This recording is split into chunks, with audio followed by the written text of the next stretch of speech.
Good afternoon, all. Sir will join within 5 minutes. Kindly please wait.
Can you hear me? Hello? Yes, sir. Okay, Good afternoon, just a sir. second. There's a problem with my headphones. Am I audible, sir? Yeah, Good afternoon, one and all. Now, the session 3 will be continued by Mr. Sriharsha, sir. He is working as a data engineer at UClick India. He is a contributor in Mozilla developer community. He is a full stack developer and also open hardware developer. He is an active contributor in deploying community and also cyber activist. He is an author of MicroPython program application. Now he would like to take the hands-on session about artificial intelligence and machine learning early. I request you to please take the session, sir. yeah. Thank you. Hello, good afternoon, everyone. Yeah, just give me a second. I'm trying to share my screen. No problem, sir.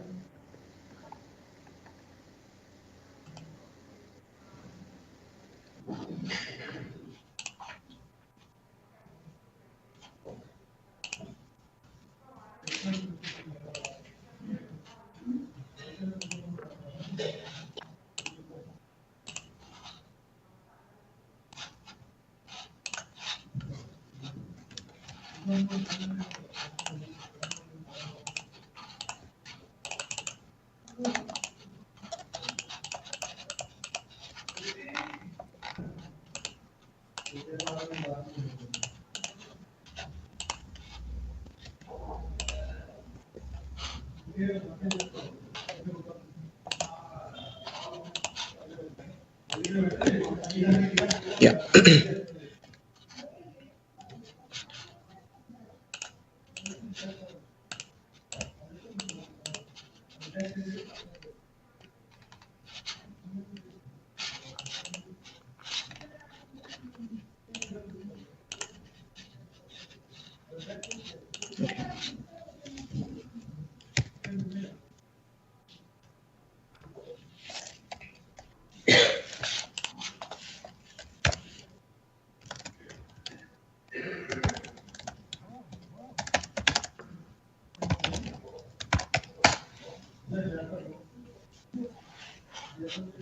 Okay, hope you can all see the presentation.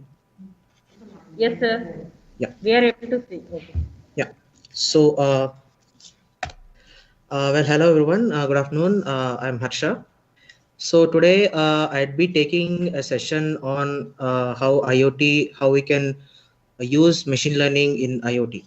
So, so I'll be covering these topics like I'll just give you a brief introduction of ML, not more than 2 minutes, and how do you the data collection, what goes under it, and what is the next step, the data processing, and I'll give you an introduction to a platform called as Orange. So it's a machine learning. So it's a platform which consists of rich tools like for analysis and machine learning models and everything. And so yeah, in conclusion, so let's start with the session. Okay, so ML, as you all know, ML is a subset of machine learning, artificial intelligence.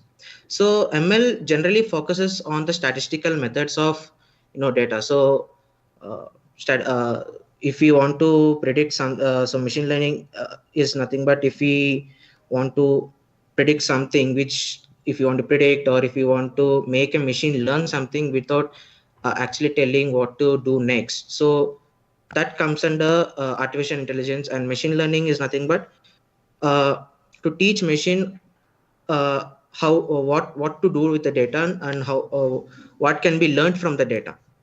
So it's generally understanding the patterns. So that's what machine learning is. So there are two kinds of there are actually two subsets. One is called a supervised learning, another thing is unsupervised learning. So I think we all know that supervised learning is teaching a model with predefined inputs and predefined outputs, and making it learn what to be expected and when this kind of data is given. And in unsupervised learning, we are not giving any kind of we are just telling the system to learn by practice and learn by, like, we are not giving anything like any output to output on which it should work, like, so that is unsupervised. Okay, let's come to the data collection. So I would be okay, apologies from my side. I tried to get the node MCU, I tried to get the physical hardware to my place, but due to lockdown and everything, my my package is still delayed. It's in still transit, so I might expect it like a couple of weeks from now. So that's but I'll try to make it as simple as possible. Like, I'll try to make you understand what's happening under the hood, so that you'll have an idea even without the devices and everything. So let's first come to the first part, called as data collection. So as you can see in the right okay. Yeah, as you can see in the block diagram, so there are basically three components that I will be covering in this session. First thing is data collection, that I will be using Node MCU, and the second part is server and backend, that I'll tell you in the next part, and the last part would be the prediction. So the main emphasis that we have to the point on which I want to stress is, in machine learning, or in artificial intelligence machine learning, the major part which plays is data. So data is everything, because each and every day, each and every time, data nowadays, data is predicting, or data is saying what to do next. Even our from our day-to-day lives, if we take a smart band, which I'm wearing right now, the smart band. So the smart band is continuously, this is an example, this is a pretty good example of IoT with machine learning. I'll say how. So if we take an example of the smart band, like it collects my regular day-to-day steps, how many steps I'm taking. It collects my heart rate. It collects my uh, SpO2. It has an SpO2 sensor. It collects my oxygen levels in my skin, and yeah, pretty much it also has another set of sensors. So these after collecting this, what it would do is, today I have like for the past 2 months, I've been working out. I've been working for at least like 1 hour straight, or 1.5 hour. I was working out. So what this does is,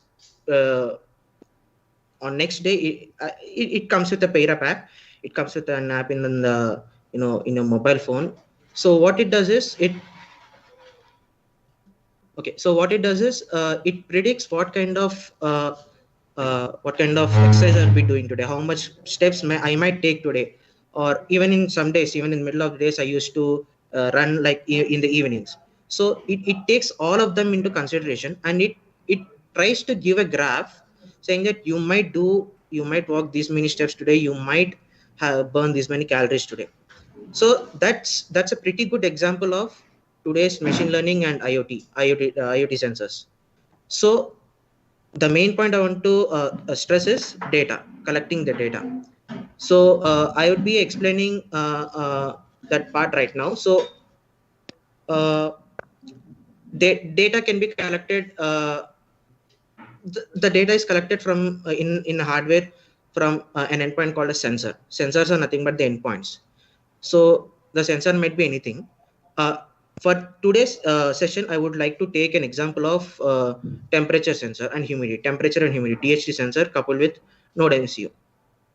So what I'm going to do, I'm going to attach a node MCU. I'm going to attach a DHD sensor to the node MCU. I'm going to connect it to my internet, to my local network, or I'll connect it to a network. From there, I would get the data to a backend or the server, and I'll after that I'll do a prediction. So this is the model. These are the steps that involves in the uh, in today's session. So yeah, so data collection can be done in many ways, such as data collection from node MCU to a server. The data export, the data publishing can be done in many ways, but majorly the most efficient way to send a data is using a PubSub model, which an example is MQTT. MQTT is such a PubSub model which efficiently transfers data from a device to another device with less bandwidth and with more efficiency. So yeah, I'd be using PubSub model. So the next part would be okay. I'll give you so data collection. Let's come to data collection. Let me just okay. Since I don't have a physical board or a physical device, so what I try to do is I'm right now doing. Slides was not visible. Sorry. Slides was not visible, sir. Okay. You can't see my screen. It's visible. Yes, sir. It's visible. Yes, sir. Yeah, okay, sir. Yeah. Yeah. Okay. So so since I don't have a physical board to show you an demonstration, what I'm doing is I've downloaded a software called as Fritzing. It's a open source tool. Even you can get it from fritzing.com or fritzing.io. I'll provide you the link in the end. So so if you come to schematics, breadboard, and everything, you have pretty much everything. So these has like core components. Excuse me. Yeah, these have core components and like basic resistors, capacitors, and everything, inductors, and even I can create my own parts. And yeah, pretty much they have a solid library. They include libraries from SparkFun and digipub. So these are the libraries that are included in Fritzing out of the box. So yeah, so what I did is I just opened the breadboard and I've typed node MCU. It gave me a component, and I tried searching for DHT sensor, but it's not available. Yeah, but instead of, what I'll do is I'll try to add some other component, which would suffice for now. I think this is a voltage regulator. Let me just LM35. Yeah, I think LM35 is a temperature sensor. So okay.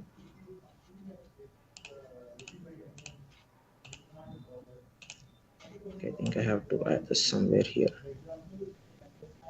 ADC.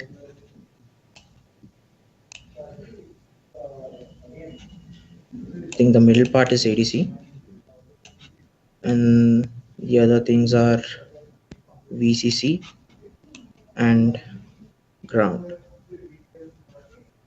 Okay, I don't have ground here, but anyway, I can put it here, ground. Yeah, so this is pretty much, so instead of LM35, let's imagine this is a DHT11 sensor.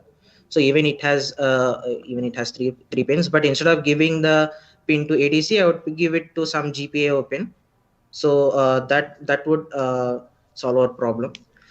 Yeah, so this is how this is how the setup would be on a physical hardware hardware device would be. So yeah, next let's go into the code that I've been using in node MCU to publish the data to a server. In my case, I have used my laptop here. So sir, sorry to interrupt you. Is it a Tinkercad app, sir, or some other app you're using out here? This one. Yeah. This is Fritzing. FRITZING. Sir, just for clearing my doubt, whether does it support, sir, mobile application, mobile also? I mean, through mobile also we can do it out, or only laptop version? Or No. So this is a see, because this is a CAD application. So Yes, sir. this does require a physical mouse and everything. It I think it does not support. I think the Fritzing guys that did not give any documentation on. Okay, yes, sir. Actually, why I'm asking, sir, because I was just taking classes on Tinkercad using this one. So Okay. most of the students are using, that mobile only, mobile Yeah. applications they are using. Yeah. I So think you can also use. Yeah. so that's why I thought you might be having idea, so that we can implement in our classes also. Students will be very happy while doing this kind of experiments Yeah. in virtual Okay. mode. So okay. I'll do one thing. I'll get back to you with the with some of the websites that I know, because there are few online CAD applications. They support Yes, sir. mobile also. I think Yes, yes. I'll come up with few links. I'll come up with a few links so that you can have an idea. Thank you so much, sir. Thank you. Yeah. So okay. Yeah. Coming back to the code, I think should I increase the screen size? Just a small bit, sir, please. I think, yeah. Can you see it now? Yes, sir. Is it okay, sir? Thank you. Yeah. So this is pretty much the header files that I'm including. Since I'm using a Node MCU, I'll import ESP30, ESP8266, and I am going to include a PubSub client. This is a PAHO PubSub client. I think you can. Okay, the first things first. This ID that I'm using is a VS Code. I don't generally use the conventional Arduino IDE because it doesn't give it doesn't provide much of uh, uh, the things that VS Code provide, like linting and everything. So I use VS Code. So if anyone is having doubt, this is VS Code. Yeah. So PubSub client is a MQTT library that NodeMCU or Arduino community provide. So I'm using PubSub client here, and so I'll just quickly walk through the code. If you have any doubts, I can answer it after the entire explanation is done, after the code is explained. So there are I've defined a baud rate. So let's yeah, so I've defined a baud rate, and I've put up SSID password. This is the general stuff. I think you had a session on how to use Node MCU, how to use connect sensors and everything. I hope you've covered it in the previous sessions, so that I'm not going in depth. If you want, I can go. That was a question. So should I explain, or should I give you an overview of the code?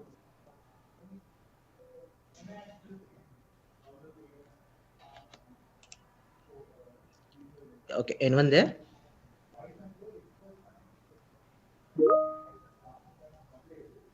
Hello.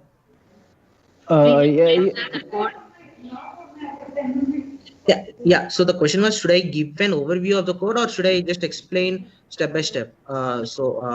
Is it required for the Node MCU? No, so just give an overview, sir. That's it. Because the most of the things we already know. So Okay. at least we will give overview, then it will be okay for everyone. I think so. Yes, sir. Okay, cool. So yeah, so here pretty much what I'm doing is I'm initializing the SSID and password, and then I'm initializing a couple of stuff like LED, built-in LED and everything. Yeah, and the important stuff is here these three lines for the MQTT communication. So this is the MQTT server. This is the topic, and this is the client ID. I think I'll just give a brief overview of MQTT just before two to three lines. MQTT is a PubSub model in which a device can publish some data. If let's imagine there are three devices in a network. So one device one, it publishes let's say temperature data, and device two, what it does is it will subscribe to this device one temperature data, so that whenever this device one publishes let's say temperature, it will automatically get the data and store it somewhere. It will get the data and it does some processing. and device one is listening, and device number one is subscribed to device two on the topic humidity. So whenever device 2 publishes humidity, the device 1 automatically gets the data, and device 3 can subscribe to both the device 1 and device 2 on both the topics. It can subscribe to temperature and it can subscribe to humidity. So whenever both of them publish, device 3 automatically gets the data. So this is how publish and subscribe model works. Yeah, so here the topic that I'm going to subscribe is temperature. The MQTT topic is temperature, temp, short for temperature, and the client is ESP8266. I can name it anything, but I've just mentioned it as ESP8266. And this is the server that it has to publish to. Yeah, so I think this is not relevant. Yeah. So Wi-Fi client. So I'm going to initialize a Wi-Fi client here. I'm going to initialize a Wi-Fi object here, and I'm going to initialize a PubSub client here. This is a client, and I'm going to give the server address and the port. So 1883 is generally used and is reserved for MQTT protocols. On any systems or any hardware, if it uses ports, anything which has a network automatically has ports. So whenever you come across 1833, it generally it is reserved. It's not reserved, but generally people use 1833 for MQTT protocol, for MQTT communication. And I'm initializing the Wi-Fi client. So this is basically initializing the data, initializing my PubSub MQTT, and this is just turning on the LED and setting up the serial client, serial communication, and the baud rate is 1,15,200, and I'm printing some data on the serial board, serial communication, and I've written a function to connect the data. So this is for Wi-Fi connection. So I've called it here in the void setup, and unless if there is no client, if the client does not connect, it stays in the void setup. Whenever there is a connection established between client and server, only then it comes out of the setup loop and goes to the void loop function. Yeah, so void loop essentially has only one function and a delay. Yeah, so this quite honestly, this is not the most efficient code I've written so far, but it does work for this time. You can use timer module in this. You can use an RTC and send data for every 5 minutes and trigger. You can use an RTC trigger a function for every 5 minutes. Can do those things, but since I don't have those things right now, what I did is I just added a delay function and added a function called as send data to server. Yeah, so what this does is it's going to initialize some stuff like payload and everything. It's going to initialize a payload as an empty array. Now there is a function called as build data stream. So what build data stream does is it reads the DHT11 sensor, and it reads a DHT11 sensor. It appends it to the data and returns the string. Generally, what you're going to get is temperature equal to, let's say that 20 degrees, and humidity equal to I think, let's say an example of 30. So this is how you'll be getting the data. So this is the data format of this one, and at the end it gives a carriage return, a new line. It adds a new line and returns the data to the payload to here. Now so whenever I trigger this, it generates the data. It generates the data stream, and it sends the data to, and it publishes the data to this particular topic called as temp. And these are nothing but these are some payload.c underscore string is for encoding it into a regular string format, because this is a string and we can only send character data in MQTT protocol. We cannot send string as it is. So there are few limitations. So we have to convert it into character type, and then we have to send it to the MQTT. We have to publish it on the MQTT topic. Yeah. So payload send. Then when we publish it, it prints on the serial communication called as payload send. Otherwise, it waits for the data and then publishes it. So this is pretty much what happens in the hardware side. So the key part is collection of data. So that part is done. Now, what comes next is on the server side. What happens on the server side? What to do? So I've written a Python script. What this does is this gets whatever this listens to the temp topic, gets the data, stores it into a CSV file, and yeah, that's what it does. It just gets the data and stores it in a CSV file. Okay, so like, are you aware of? Can you execute once, sir, and get the data? The node MCU part. Yes, sir. Okay, so okay. In void setup, what's happening is it's going to connect to Wi-Fi. I'll explain briefly. It connects to the Wi-Fi, and then once it connects to the Wi-Fi, it waits for the client to connect to the MQTT broker. Here broker means nothing but my system. Let's take I'm sending data from node MCU to my laptop. Node MCU is going to wait until first node MCU will connect to the network, to the Wi-Fi that I'm going to give. I'll provide SSID and password. Once it connects to that, the next step what it does is it waits for my system. So it waits for the bridge between my system and the node MCU. It waits for the communication to be established. Once the communication is established, it comes out of the setup, and once it is established, the next thing would be to come to void loop. In void loop, we are only having one function that is called as send data to server.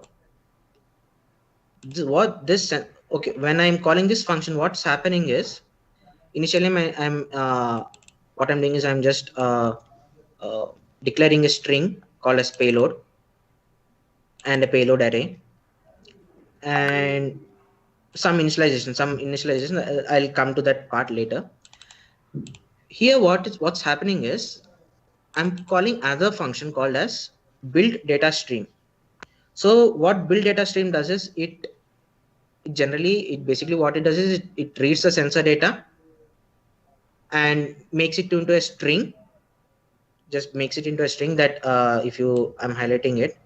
If you look at this, it just what this does is it creates this kind of string, an array of characters, and returns this to the payload.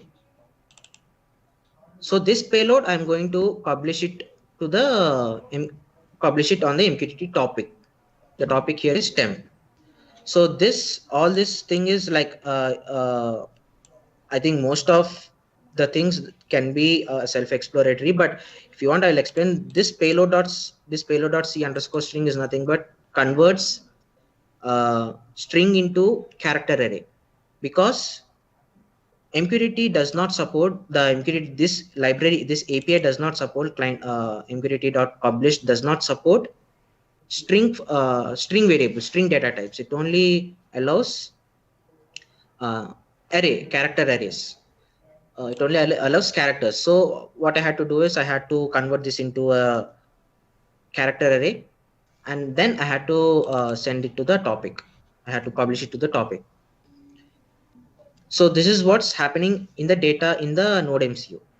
Nothing more than this. So all this is nothing but what I did is I've written each and everything as blocks of data so that it would be easy to understand. So the thing Sir, I'm asking you is, sir, my doubt is here. I'm asking you, can you show how to execute and collect the data and store it into that TMP temp or topic field actually? Can you show the execution if because it is readily installed in your system? Can you show the execution so that actually once the data is collected from the devices, so that then we can go for the server to do the processing of the data? Okay, so yeah. So for this execution, I need a physical device. That device I'm not having it right now. So that's what I've told in the beginning. I don't have I don't have any hardware with me right now. I don't have a node MCU. So that's the reason why I have showed it on this breadboard, on this fridging CAD application. So if you want, I'll just provide a GitHub link for this. I'll provide a GitHub link for this so that you can actually get that, clone it and push the upload this same code to your node MCU, and you can get the same. I think then you'd be able to do it, because I don't have a physical device right now. So that I'm just explaining you. I'm just going to explain you briefly about what's happening in the background. Okay, sir. Okay. Yeah. So yeah, this is the node MCU code. What's going to happen on the server side? This is the client. This is the hardware. This entire thing is going to happen on the hardware. Now, if you come to the server side, I've written, this is a Python code here. What I'm doing is I'm just I am going to initialize the topic. I'm going to this is the topic. Temp is the topic that I've been publishing here. Temp. So this server is going to listen for temp. It's going to subscribe for the topic called as temp. So I'll come to these definitions in a while. Here, what's going to happen is client equal to MQTT.client. What this does is I'm using a library called as PAHO MQTT. So this is also similar to PubSub client in Arduino, but this is for Python. So it's a Python library. You can just install by using just pip install PAHO MQTT, so that you will also get it.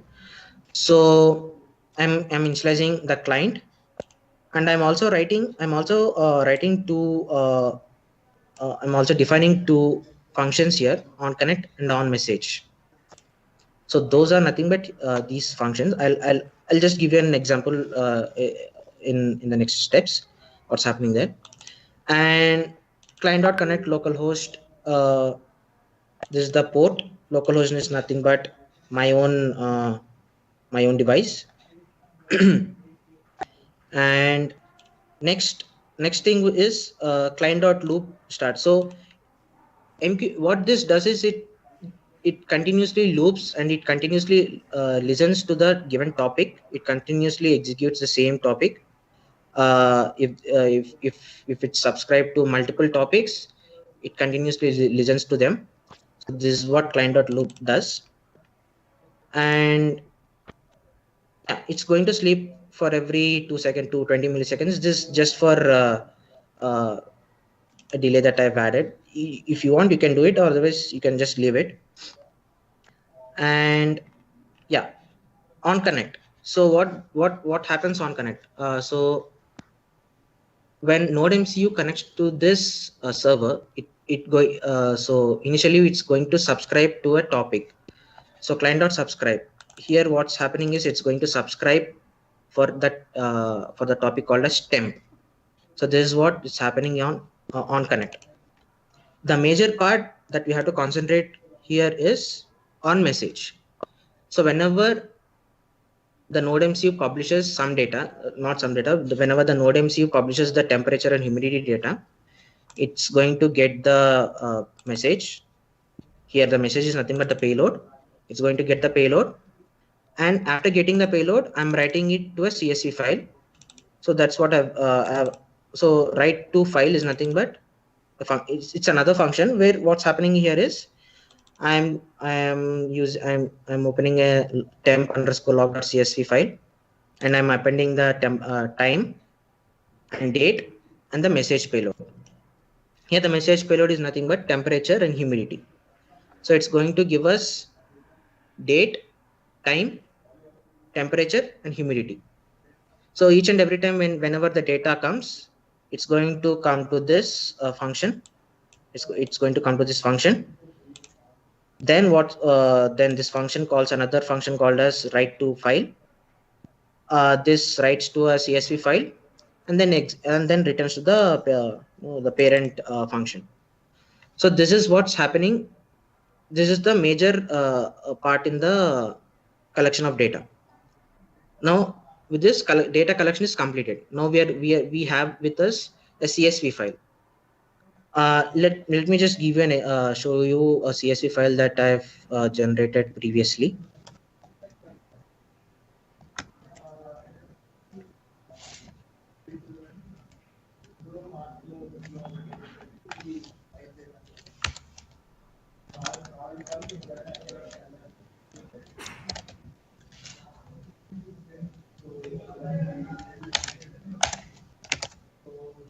Okay, I think it's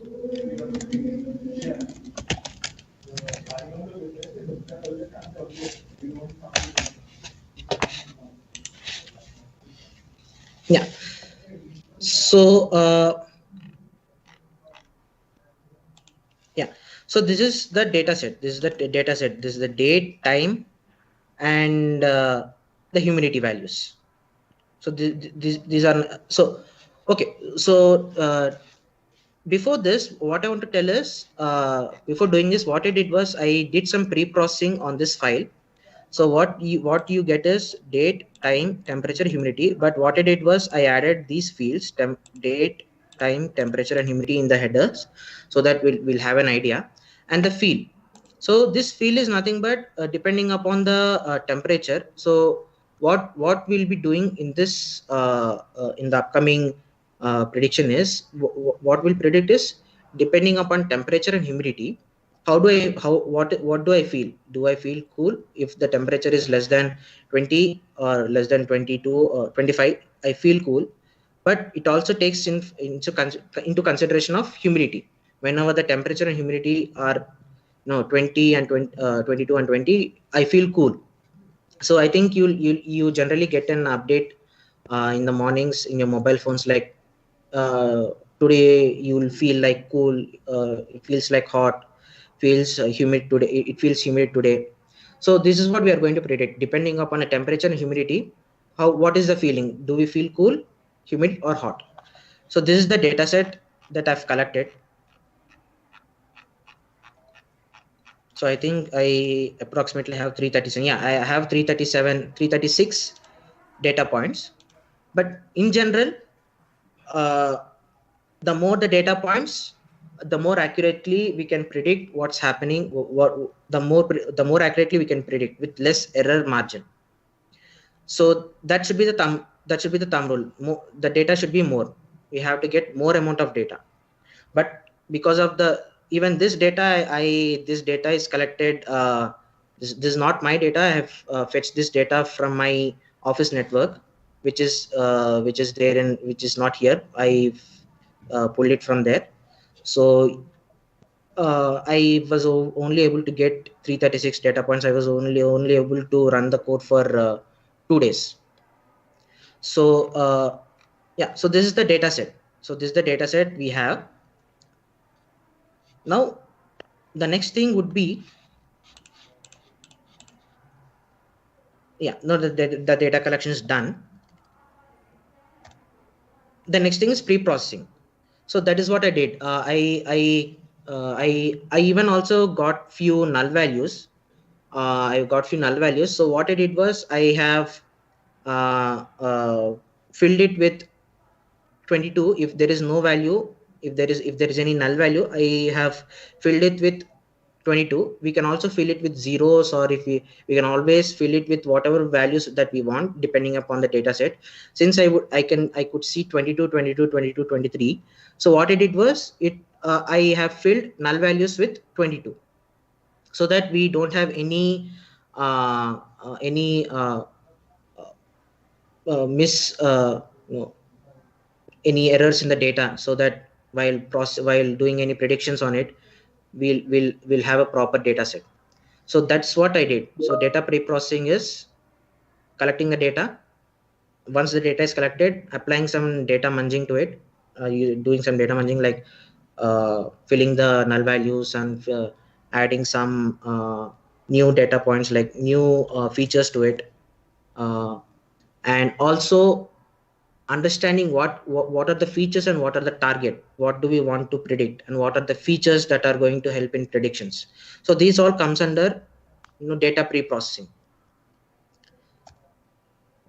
So this is data pre-processing. The next part that we are going to do is orange predictions. Okay, so today what will be the major part in any development, or in any machine learning development, is algorithm developments or any prediction development, is first, what kind of data do we have? The first things that we have to ask is what kind of data do we have, and what kind of models that we can run on it, and which model is going to give us the more appropriate prediction. So these are the 3 steps that we have to keep in mind. So depending upon the so here I'll give you an introduction to to a platform called as Orange. It does have rich data visualization tools. It has pre-built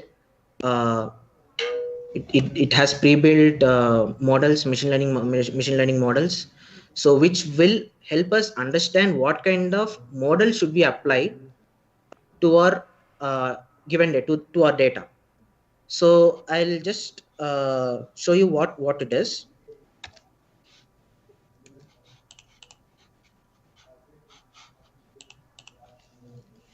Okay, so it's just a simple so I've started it. So Orange Python, Orange is nothing, it's a Python package. So you can just do a pip install Orange. If you go to the Orange website, orange.ble, I'll just show you in a minute at the end of the session. Yeah, yeah. So so this is how Orange looks like. So this is a graphical application. So now what we'll do is we'll get the CSV data. So here there are, if you look at the left column, there are multiple columns here, multiple sections. If you could see data, visualize, model, evaluate, and unsupervised. So right now what I'll do is first things first, I have to import our data set. So I'll just click on the you can drag and drop, or you can just click on it. If I click on it, double click on it, I can see. Yeah, so it's already has selected what kind of data set I'm using. So it's going to ask for the file, or you can also provide the URL. So let's open the file, temp humid.csv. So here we have to give what kind of so what is the feature, what is the target that we are looking for, and what are the features. So temperature is a feature, humidity is a feature, and date is also a feature. Depending upon the features, I have to predict what kind of feeling it is. Is it cool on that day? Is it hot on that day? Is it humid in that point of time? So this is the target. You can easily change these things. Like right now I'm just using feeling as a target, and I'm applying it. Yeah, so this is done. So so next what I do is I would select a data table here. I'll connect it. If I double click on it, double click on the data table, I'll get the data in the tabular format. So time, date, temperature, humidity. And if you look at the gray area, this is the background is dark gray. This is the target. So it gives me all the data that I have. I think give me all 336 data points. Yeah, it gives all the 336 data points. And the next step would be to visualize the data. So as I told, we have to understand what kind of data do we have, what kind of analysis can we do. So let's try different kinds of analysis on this. If we use distribution, I would provide this with the data source and distribution. Okay, temperature, date, humidity. Okay, I think it didn't take date into the consideration. Time. Okay, so distribution does not give me much of the information. What if I use scatter plot here? Yeah, it's giving me a nice chart graph. Yeah, so if you look at the scatter plot here, it's going to give me it's going to give me a graph between humidity versus temperature. So yeah, so if I hover over something, it gives me the metadata, like the features, the date, time, the temperature and humidity. So yeah, so this is this is a good chart. This is a good visualization. So you can use scatter plot, and just you can also like go through different kinds of charts here. And yeah, once we got an insight of what kind of data do we have and what kind of analysis that we have, what analysis that we have did, the next step would be to use what kind of model can we apply on this data. What model should we apply on this data? So let me just use KNN.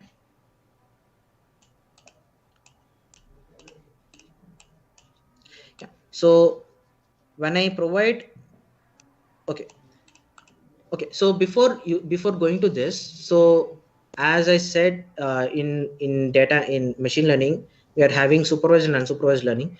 So right now what we are going to use is supervised learning. So KNN is a supervised learning. KNN comes under supervised learning. So in any machine learning models, what we'll do is we'll divide the data into two different parts. We are going to give the testing data, and we are going to give the training data. And after that, we are going to look at the score. What is the score of the data? What is the score after giving the data to the model? The model generates. The model creates. Sorry, pardon. Yeah, the model is going to work on both, run its algorithm on both testing and training data, and gives us a score. Based upon the score, we are going to adjust the data, adjust some of the features, such as how many folds how many folds should we use, or how many more iterations should we do on the data, so that we get a proper slope, so that it would be used in prediction. It would accurately predict the model. So right now what I'll do is I'll give KNN the input data. So with orange, what happens is it automatically segregates testing and training data. We specifically we don't need to give any separate testing data, separate training data. So it's not required for us to give in that way. Orange automatically sorts it out and does the things. Yeah. So KNN. So we have used KNN, and you can also set the neighbors here. How many neighbors that we are looking at. So yeah, so KNN in a nutshell, what what happens is, if you look at the scatter plot, yeah, what KNN does is, depending upon the point in the graph, depending upon the point in the space. So if I take an example of this one, so this is humid. So this class is humid. So what KNN does is, it takes the nearest 5 data points and check whether these are humid or these are hot, depending upon their nearest classes. It assigns itself a new class. The particular task, if the surrounding data points are out of 5, if there are four points which are humid and 1 point which is hot, that point is automatically, that what this algorithm does is, it assigns it as a humid data point. So this is what KNN does. So you can change the neighbors here, and once we are done with that, we have to check out that score. What is the score? And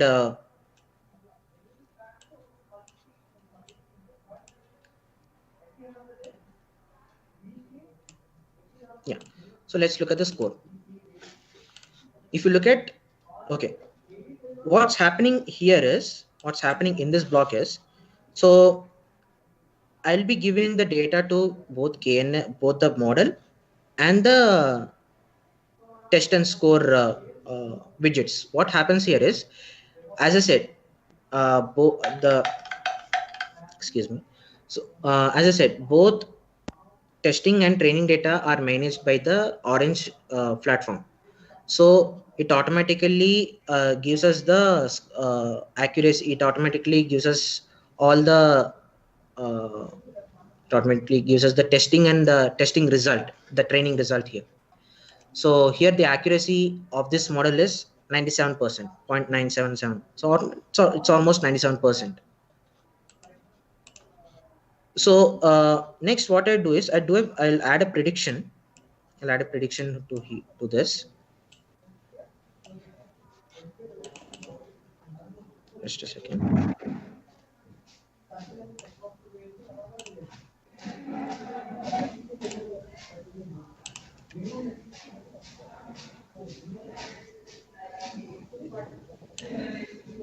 Yeah. So this is a prediction widget. So when we double click on this, yeah. So this gives us what's okay. Before doing this, also I'll just add a confusion matrix here so that we'll have an idea what's happening.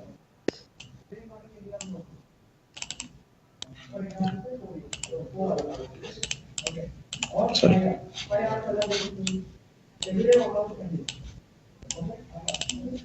Yeah.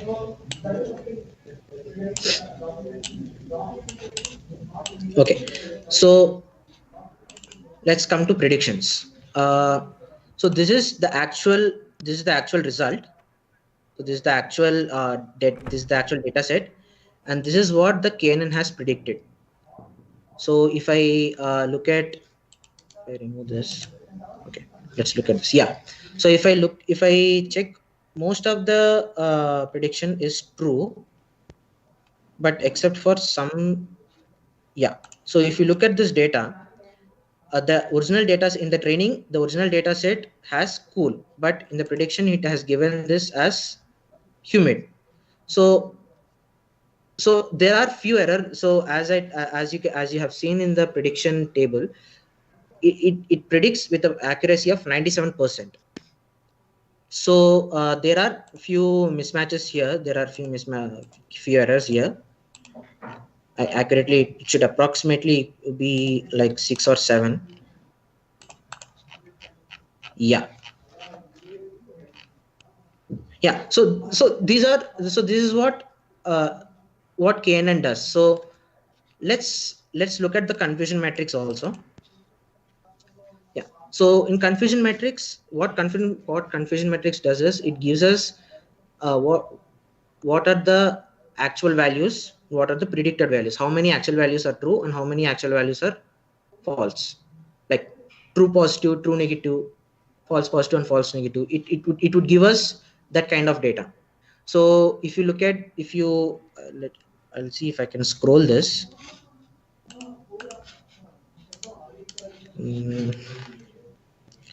Sorry, I cannot scroll this. Okay. Yeah. So if you look at the left side, these are the actual values. So actually, so there are 236. Yeah. Okay. Let me just hover over cell by cell. So what Canon did is it predicted the cool, and it predicted 236 correctly 236 values.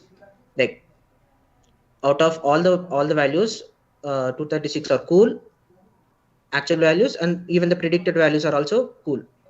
These are correct. And if you look at humid, the actual humid values are 47, and even the predictions were which were true also were 47. Same goes with the humid. There are 40 humid and 40 predicted, and 40 and predictions were also 40 predictions are also true. So these all are true positives. These all are true positives. Now when we come to when we hover over this 8, can look that actually the actual value is cool, but it predicted as humid. So there are 8 such values where the actual values were cool and the predicted values were humid. So this is what the confusion metric gives you. It gives you an overview of how many out of how many are true, like how many are correct, and how many are like they are deviating from the original data set, original predictions. So this is what confusion matrix does. Okay, so now let's give another example. Why I've chosen KNN, why I've chosen orange for this session. What if I use, instead of KNN, what if I use another kind of model? What if I use tree model? What if I use tree? Now I'll be giving it to test score. And if I check at the tests, yeah. So if you look at the accuracies, in KNN, it's giving me 97%, 97.7%. In tree, it's giving me 97.4%. So with orange, what we can do is we can get a sense of what kind of predictive models that are more efficient on this given data. So let's use SVM, or let's use an SVM model. I think SVM gives us even more accurate models right now. So when I used SVM, it gave me an accuracy of 98.9%. So out of KNN tree algorithms, SVM gave me more accuracy. Since there is less amount of data, so SVM works very good with it. So yeah, so with the if we go to predictions, this is the actual data. This is the KNN tree and SVM predictions. So I think I'll just use this. Yeah, I'll use filter. Yeah. So with this you can actually get an idea like how what kind of model should I use and what kind of data it is, and which model works best with what data.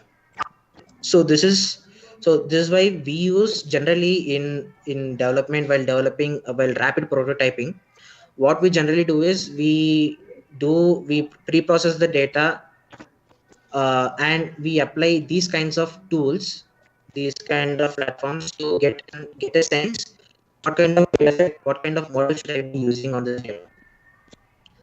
And yeah, if you even look at the confusion matrix for Canon, it's giving me these values, but if I go to tree and if I use these things, you can look at you can look at the numbers, you can look at the true positives. In SVM, it's giving me more true positives than in tree or KNN. Yeah, so these are the things that we can play around with, so that we can get an idea of what's happening. So Yeah, so this is this is an overview of the introduction to Orange and everything, the machine learning part of the session. Yeah, so if you have any doubts, you can pitch in. You can I'll clarify them. Any questions?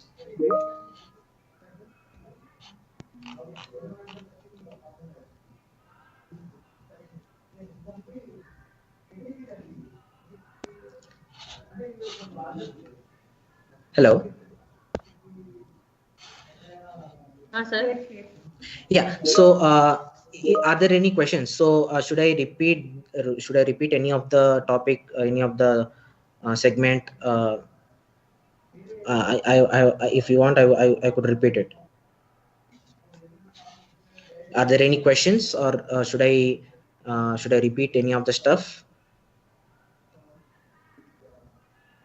Anybody from participants? Repeat, sir. Can you repeat it again? Repeat means what, sir?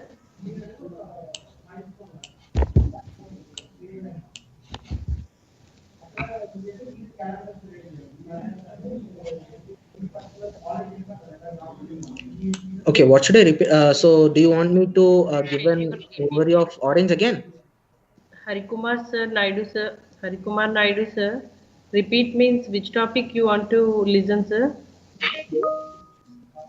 Node MCU. Okay, Node MCU. Okay. Okay, Node MCU. Just give me a second. I'll add this. Okay. Okay. Let's understand what's happening. I'll explain the entire code.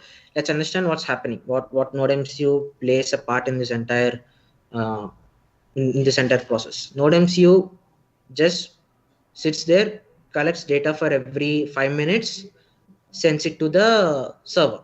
That's the job of Node MCU. Here,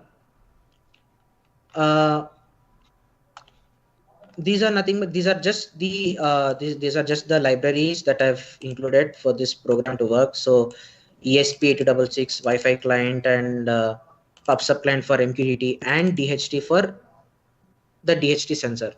So these are the libraries that I've used. The next thing is baud rate. Baud rate for we use baud rate for serial communication. So to establish a communication, generally Node MCU it's preferred to use 115200 1,15,000, or otherwise you can use 9600 also, but it's preferred to use 1,15,200 for Node MCU. And built-in I'm declaring a built-in LED here, and this is the SSID and the password. We just need to change those things when we are connecting to a server. And okay, so I've initialized twice. Just let me remove this. Yeah. So I think this, and the next thing is this is the server's IP address. Since I'm using a local system, I've put it as 192.168.0.115 because 192.168 is generally reserved for all the local networks. LAN networks are reserved for these IP addresses are reserved for LAN network, LAN address space.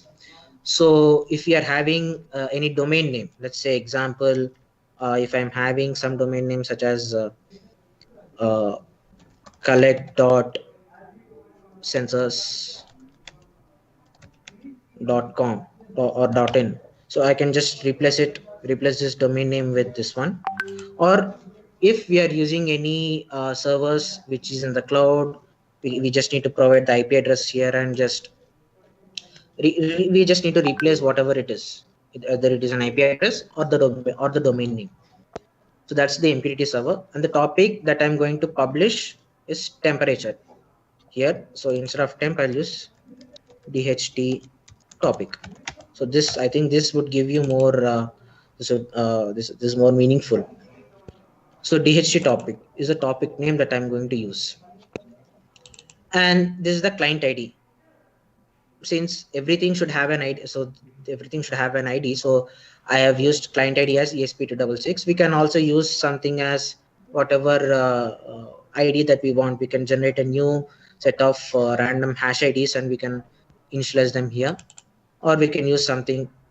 So as this is an ESP8266, I've just used it as it is.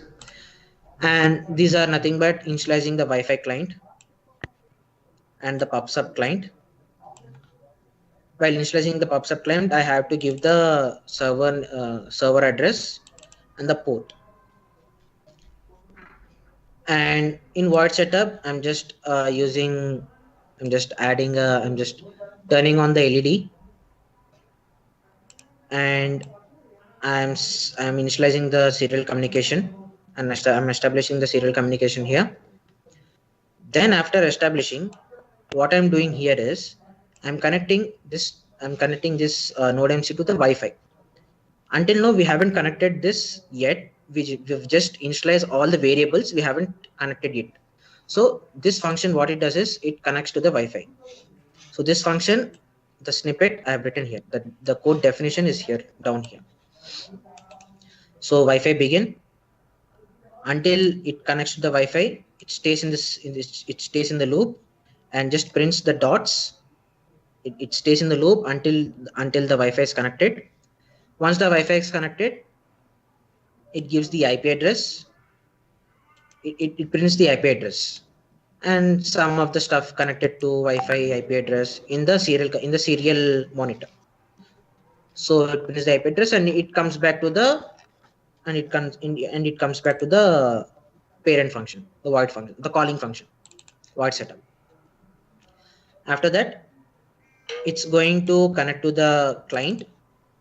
It's going to connect to the server. It's going to connect to the server. After that, if it's not connected, it prints a message in the serial monitor saying that broker failed, and it comes to the void loop. Here in void loop, there is only one function. Void loop only does one thing, that is to collect and send the data. So here what I'm doing is, so I have called the function called send data to server. What this does is it initializes a payload, and it initializes a string called as payload as an empty string. Then it would initialize an array of payload called as 200, an empty array, and an unsigned int of payload index. We'll come that these are just initializations. I think I have not used this. Yeah. Okay. Here payload equal to build data string. So what this build data string does is the function call is here and the function definition is here. What it does is it reads the DHT sensor and it assigns it to t equal float. It assigns to a variable called as t and h, where t equal to DHT dot temperature and h is DHT dot humidity. And what this does, after getting the values of temperature and humidity, data is nothing but an empty string in the beginning. What I'll just give me a second. What I'll do is string data equal to empty array. I think this is a typo that I've written, but yeah, this works. Yeah. So what this does is it appends temperature and humidity to the string in this manner, and sends the data and returns the data to the payload. Once the payload gets the string, the data string, it publishes it on the topic. The topic here is DHT topic. So it publishes onto the topic. Where is this? Yeah, it publishes onto the topic with the payload.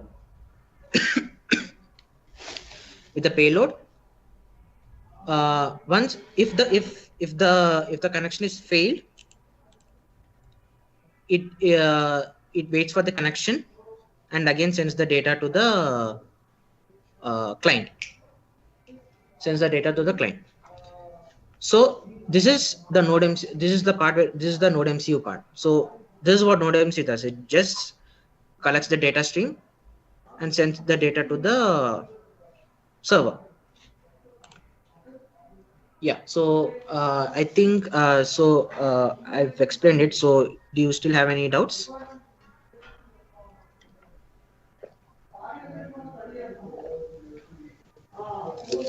Hello.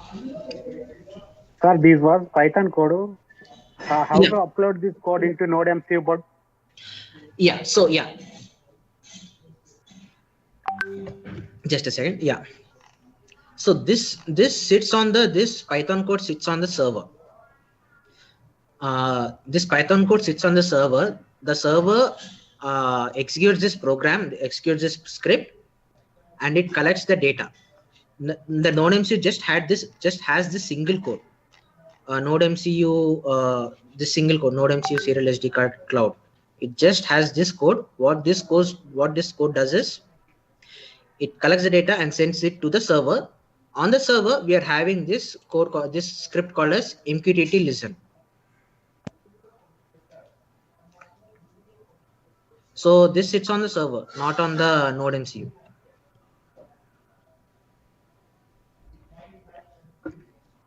So the server can be anything. If you're having a Windows machine, just need to change the IP address here and the topic here. The topic, since I've changed it, I'll again change it here also. ST topic, and you need to change the broker address, broker IP. This broker IP, we'll be getting it from this one, wi-fi.local.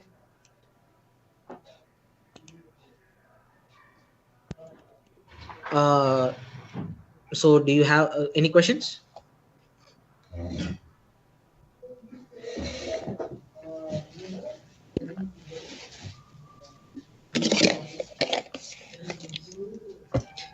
Yeah, the most important thing that we have to remember is in machine learning, IoT with machine learning is to collect the data properly, pre-process it, and we first need to understand what kind of algorithm that they are going to use. So instead of orange, we can also use. We also have Python. We generally what in industry what we do is we first run these kinds of tools. We understand what kind of algorithm that we need to apply, and then we start developing it in Python. We generally use TensorFlow to predict the data. We have a library called as Keras, so we use Keras there. But for the beginners, I would suggest to use sklearn. It's easy to understand, but we use Keras. What it does is we develop the algorithm. We develop the entire algorithm, the correct algorithm that we need to use in the Keras, and we do the predictions. Since it's a huge topic and it requires much lot of time, and it alone is a separate 2 to 3 sessions.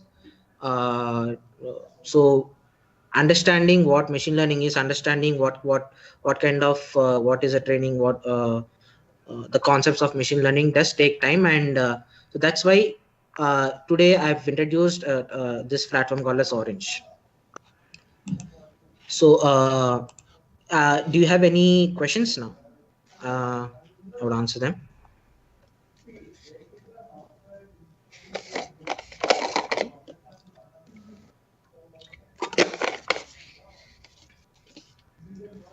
Hello.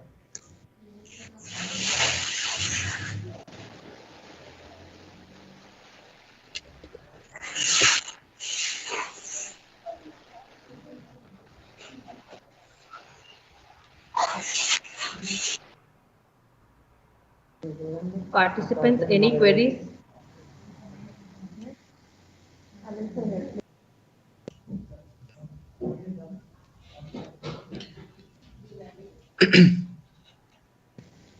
Sir, I think no more questions from participants. Okay. So I'll do one thing. I'll upload all this code in GitHub, and I'll share this link with you, so that you can share this with the participants. And if you have any questions, if you have any doubts, just you can text me. You can just send me an email. I'll add it in the meeting chat. Sure, sir. You can always write to me on sriharshams@gmail.com, or Can you send good afternoon, sir? Can you send your email ID in the chat box? yeah, I've sent you two email addresses. You can connect me through either one of them. Okay, thank you, sir. So I I'll even upload this all the code snippets and uh, even the presentation in the GitHub, so that you can share this with all the others. yeah. Actually, I request the organizers to please send us those daily, sessions, presentations, so that it will be helpful for us in future as well. Sure, madam. Yes, ma'am. Thank you so much. We'll provide you soon. Thank you. Thank you very much, Sri Harsha sir, for your enlightening ideas and a great presentation. Thank you very much again. Oh yeah, okay. Thank you. Thank you. Once again, I would like to thank all esteemed guests, speakers, and participants for your suggestions and unwavering attention throughout this day. Thank you very much, all. Yeah. Okay.